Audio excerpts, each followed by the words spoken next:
Hello, আজকে আমরা ইনসেপ্টার যে লোগো ডিজাইন সেটা করব। লোগো ডিজাইনটা খুবই সিম্পল এবং খুবই কম সময়ের ভিতরে শেষ করা যায়। আপনারা স্ক্রিনে দেখেন ইনসেপ্টার যে লোগো সেটা দেখা যাচ্ছে। কেউ আপাতত কাজ করবেন না, মাত্র 2 থেকে 3 মিনিটের ভিতরে, হয়তো 4 মিনিট শেষ হয়ে যাবে। তারপর আপনি করবেন, ঠিক আছে?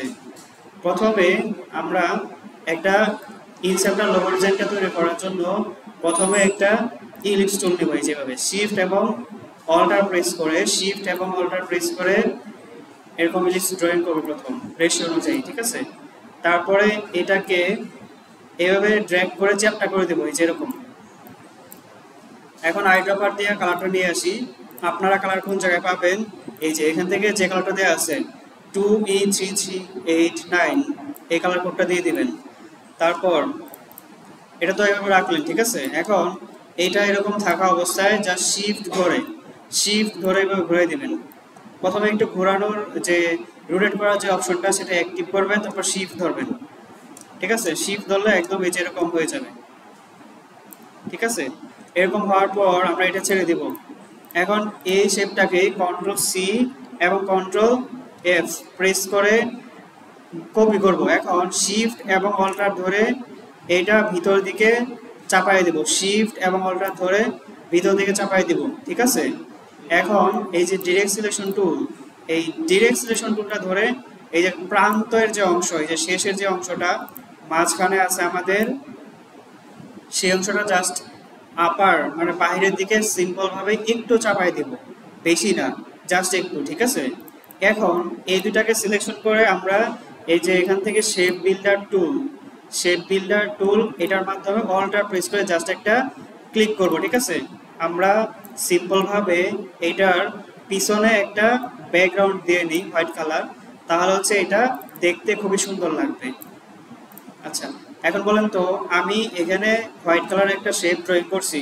এখন আমি যে লোগো ডিজাইন করার জন্য একটা শেপ ক্রিয়েট করেছিলাম, সেই শেপটা আসলে কোন জায়গায় আছে? নিচে আছে। আমরা যদি কিবোর্ড থেকে কন্ট্রোল শিফট এবং থার্ড ব্র্যাকেট স্টার্ট প্রেস করি তাহলে এটা নিচে চলে যাবে, ঠিক আছে? এখন Ctrl+2 দিয়ে এটাকে আপাতত লক করে দিই। এই যে প্রথমে এরকম একটা শেপ তৈরি হবে। এখন আমাদের কাজ হলো এই যে এখান থেকে টাইপ টুলটার মাধ্যমে টাইপ টুলে ক্লিক করব একটা প্রথম, তারপর সিলেকশন টুলটার মাধ্যমে আমরা যা টাইপ করেছি এটা সিলেক্ট করব, ঠিক আছে? সিলেক্ট করার পর এটাকে একটু বড় করে দেব এবং এখানে লিখে দেব হচ্ছে ইনসেপ্টার।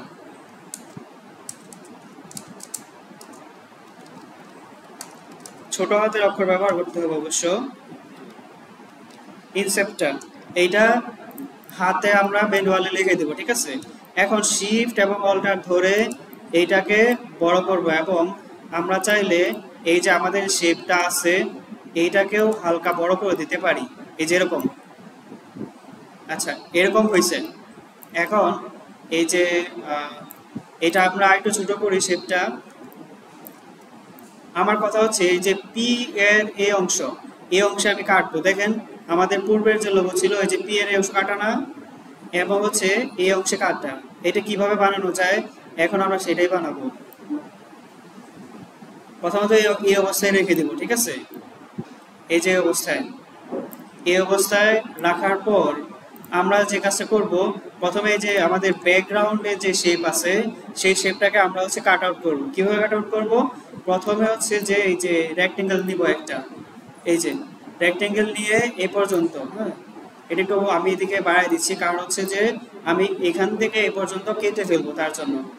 এখন সিলেক্ট করব শুধুমাত্র এই শেপটা এবং এই যে যে রাউন্ড হয়েছে এই যে এটা এই শেপটা। কিভাবে? জাস্ট ড্র্যাগ করলে সিলেক্টেড হয়ে যাবে। এখন জাস্ট এই যে এখান থেকে শেপ বিল্ডার টুল এটার মাধ্যমে অল্টার প্রেস করে এভাবে টান দিয়ে একটা, দেখেন এটা কাটা কমপ্লিট। এখন আমাদের একটু কাজ বাকি আছে। যে কাজটা করতে হবে সেটা হচ্ছে, আমরা আপনাদেরকে আগে বলেছিলাম যে যখন আপনি লোগো ডিজাইন করবেন, লোগো ডিজাইন করার সময় অবশ্যই যে টাইপ টুলে কোনো কিছু করে এটাকে কপি রেখে দিবেন। কারণ হলো দেখেন আপনি লোগো ডিজাইন নিয়ে কাজ করার সময় অনেকক্ষণ কাজ করার পর কিছু ভুল হইতে পারে, তখন যাতে ব্যাক আনতে পারেন। এখন এটাকে রাইট বাটন ক্লিক করে ক্রিয়েট আউটলাইন করে দিব, ঠিক আছে? ক্রিয়েট আউটলাইন করে দেবো, ঠিক আছে? ক্রিয়েট আউটলাইন করার পর আচ্ছা, এখন আমরা এই যে এখানে একটা সার্কেল ছিল, হ্যাঁ। আচ্ছা, আমরা একটু পরে দেখাচ্ছি, আপাতত একটু অনুভূতি ব্যতীত প্রবেশ করলাম।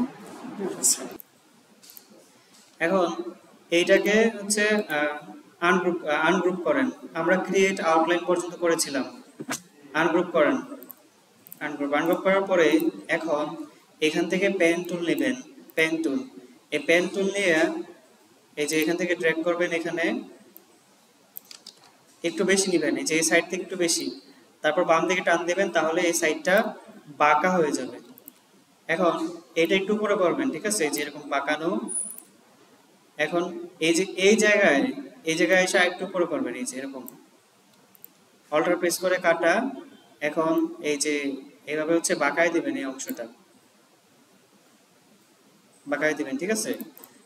এখন যে যে যে অংশটা মানে হচ্ছে এই যে এর অংশটা আমাদের আর লাগবে না, আমরা জাস্ট এটাকে সিলেক্ট করে ডিলিট করে দিব। এখন এখানে আমরা আরেকটা ইলিপস দিব, এই যে শিফট অল্টার প্রেস করে নিব প্রথম, তারপরে চ্যাপ্টা করে দেব এটাকে। চ্যাপ্টা করার পর এটাকে এখান থেকে রাউন্ড করে দিই, যেভাবে ঘুরে দিব, যেভাবে এরকম, ঠিক আছে, এই যে এরকম ঘুরে দিব প্রথম। এখন এটা এভাবে ঘোরানোর পর কন্ট্রোল সি এবং কন্ট্রোল এফ প্রেস করব, মানে এই শেপটার উপরে আরো একটা শেপ আসবে। এখন শিফট এবং অল্টার ধরে এটাকে বড় করে দিব, ঠিক আছে। বড় করার পর এখন এই তিনটা শেপকে ধরবো, এই যে টান দিয়ে সিলেকশন টুলের মাধ্যমে ড্র্যাগ করে এই তিনটা শেপকে আমরা সিলেক্ট করব। সিলেক্ট করে এখান থেকে এই যে শেপ বিল্ডার টুল, শেপ বিল্ডার টুলের মাধ্যমে অল্টার প্রেস করে যে অংশটুকু আমাদের লাগবে না আমরা জাস্ট ডিলিট করে দেব, এবং যে অংশটুকু লাগবে জাস্ট এখান থেকে অ্যাড করে দেব, অ্যাড শেপ, ঠিক আছে। এই তো আমাদের ইনসেপ্টার যে লোগোটা সেটা কমপ্লিট। এটাকে খুবই হার্ড। আচ্ছা, এখানে আমাদের একটু নিচে চলে গেছে, আমরা এটাকে চাইলে এই ডিরেক্ট সলিউশন টুলটা দুইটা একসাথে, একটা সিলেক্ট হয়েছে একসাথে হচ্ছে এই যে এইভাবে এখানে একটু উপরে মিশিয়ে দিতে পারি। এই তো ইনসেপ্টার লোগোটা এটাই। তো এখন আপনারা করেন, এটা খুবই, আমি আশা করি শেষ করবেন।